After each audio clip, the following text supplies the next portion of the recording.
and a draft, which is excellent, and it really like lit a fire in me. Zendaya and I sat down and read it together, and I'm really excited about it. Hello Brovers, di video kali ini masih berkaitan dengan Spider-Man 4, dimana kali ini sang aktornya sudah buka suara soal Spider-Man 4 ini lewat interview podcast bersama Rich Roll. Penasaran? Yikuzo, welcome back to Clip on X Breakdown.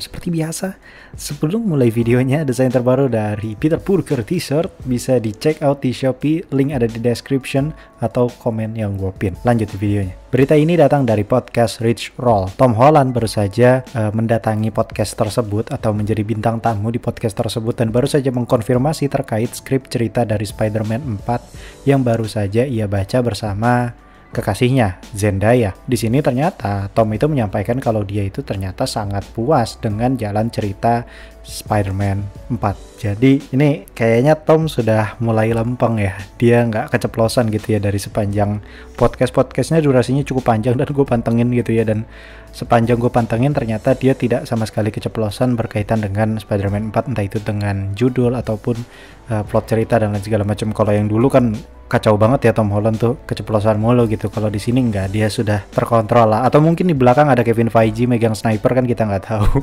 Intinya Tom Holland ini sudah sangat-sangat terjaga lah mulutnya di sini. Dia cuma mengkonfirmasi bahwa oke, gue sudah baca skrip Spider-Man 4 sampai selesai bersama Zendaya. Ya, of course, Zendaya kembali sebagai Michelle Jones atau MJ-nya versi MCU ya. Walaupun tidak ada Mary Jane ya, gue sendiri nggak masalah gitu ya, karena Mary Jane sangat beban. Karena menurut gue Michelle Jones sendiri udah oke lah, ya udahlah gitu. Dan menurut gue ya, dengan kehadirannya Michelle Jones ini sebenarnya jadi titik terang apakah rumor tersebut benar gitu ya. Karena kan sebelumnya ada rumor soal RuneScape Call bakalan jebol secara perlahan, dan ternyata kayaknya memang benar nih, RuneScape Call perlahan itu bakal jebol atau semua orang bakal ingat lagi siapa itu Peter Parker.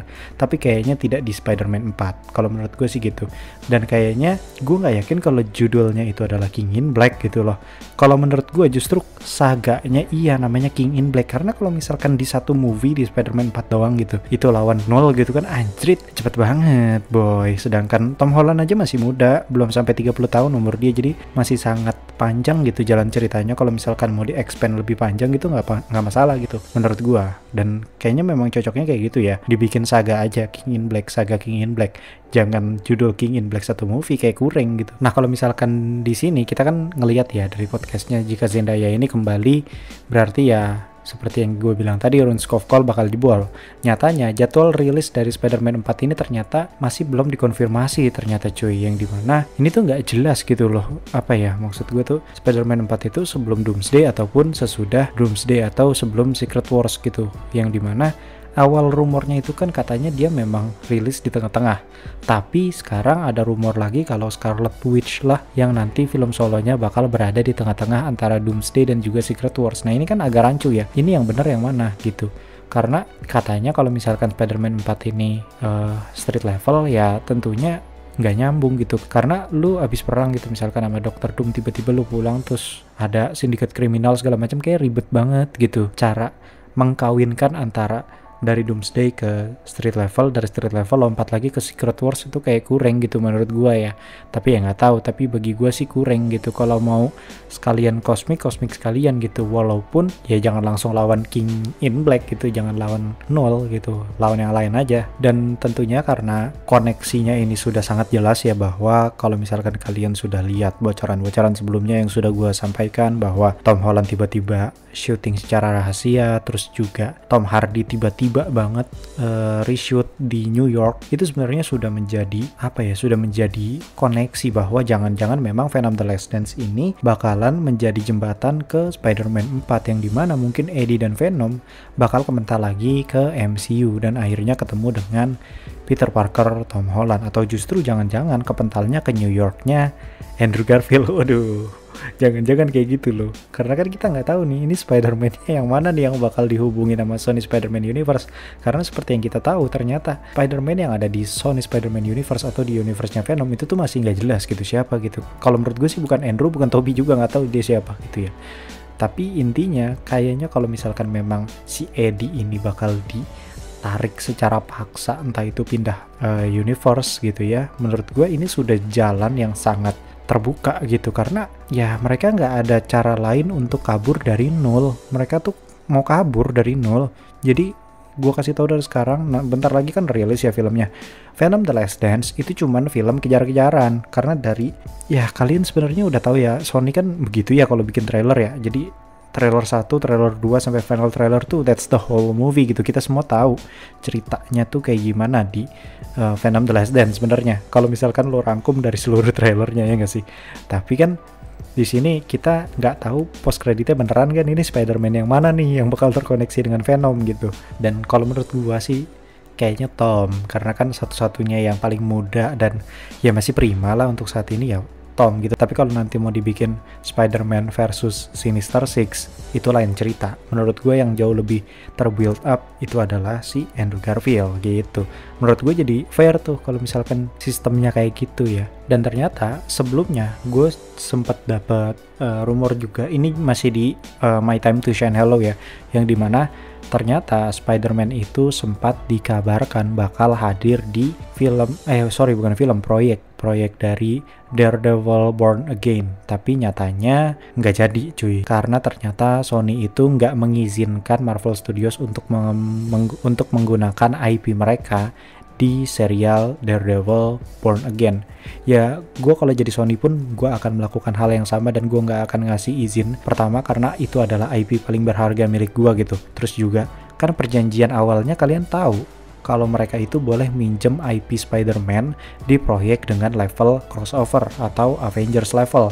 Jadi kalau misalkan bukan Avengers level, ya nggak usah ditarik-tarik tuh Spider-Man gitu. Dan di satu sisi itu kan fungsinya ada perjanjian seperti itu, biar adil trafficnya, ya nggak sih? Nah kalau di Daredevil ada Spider-Man, yang ada nanti perhatiannya malah ke arah Spider-Man. Semua orang akhirnya matanya menuju ke Spider-Man, dan akhirnya merusak citra vigilantenya si Daredevil. Dan itu menurut gue yang sangat-sangat kurang baik lah, keputusan yang kurang baik lah kalau kayak begitu. Yang ada kasihan gitu, Charlie Cox-nya udah performa actingnya udah bagus gitu, tapi karena trafficnya atau si engagement karakternya itu kalah sama Spider-Man, akhirnya semua orang ngomonginnya Spider-Man. Balik lagi ke skrip yang sudah dibaca oleh Tom Holland lewat podcastnya Rich Roll gitu ya, yang dimana Tom Holland ini kalau udah serak ya at least nih film udah mendingan lah di mata dia gitu ya, walaupun kita nggak tahu final produknya gimana.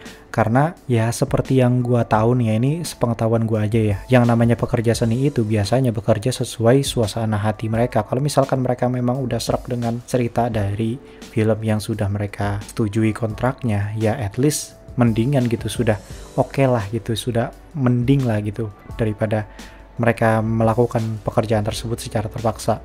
Apalagi kasus kemarin Madam Web itu kan ya, Dakota Johnson-nya malah kecewa gitu dengan hasil akhirnya gitu. Nah begitu juga dengan ini, semoga aja hasil akhirnya bagus. Dan kalau Tom Holland sudah diberikan akses untuk membaca skripnya, ya otomatis setidaknya Sony itu sudah mempercayai Tom Holland gitu. Dan tentunya menurut gua ya, Spider-Man 4 ini jadi proyek paling beresiko dari Sony Spider-Man Universe, karena ekspektasi fan akan meledak-ledak akibat jadwal tayang yang berdekatan dengan Avengers Doomsday dan juga Secret Wars, dan rumor tentang referensi komik King in Black. Dan tentunya ini bakalan munculin persepsi bagi para fans gitu ya, apakah ini bakal ngebuat overuse template multiverse, karena kayaknya dari kemarin kita dicekokin hal yang berkaitan dengan multiverse terus.